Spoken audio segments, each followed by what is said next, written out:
मोमिनो, जिहाद के लिए हथियार ले लिया करो, फिर या तो जमात जमात होकर निकला करो या सब इकट्ठे कूच किया करो। और तुम में कोई ऐसा भी है कि खामखा देर लगाता है और पीछे रह जाता है, फिर अगर तुम पर कोई मुसीबत पड़ जाए तो कहता है कि अल्लाह ने मुझ पर बड़ी मेहरबानी की कि मैं उनमें मौजूद न था। और अगर अल्लाह तुम पर फजल करे तो इस तरह से कि गोया तुम में उसमें दोस्ती थी ही नहीं, अफसोस करता और कहता है कि काश मैं भी उनके साथ होता तो मकसद अजीम हासिल होता।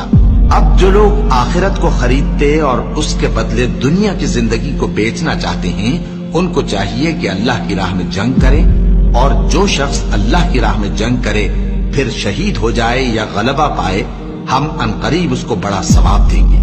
और तुमको क्या हुआ है कि अल्लाह की राह में और उन बेबस मर्दों और औरतों और बच्चों की खातिर नहीं लड़ते जो दुआएं किया करते हैं कि ऐ परवरदिगार, हमको इस शहर से जिसके रहने वाले जालिम हैं निकाल कर कहीं और ले जा, और अपनी तरफ से किसी को हमारा हामी बना और अपनी ही तरफ से किसी को हमारा मददगार मुकर्रर फरमा।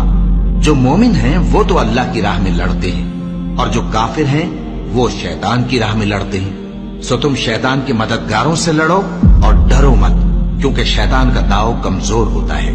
भला तुमने उन लोगों को नहीं देखा जिनको पहले ये हुक्म दिया गया था कि अपने हाथों को जंग से रोके रहो और नमाज पढ़ते और ज़कात देते रहो।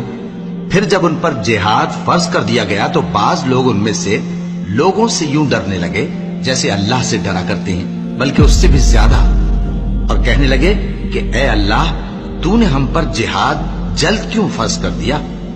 थोड़ी मुद्दत और हमें क्यों मोहलत न दी?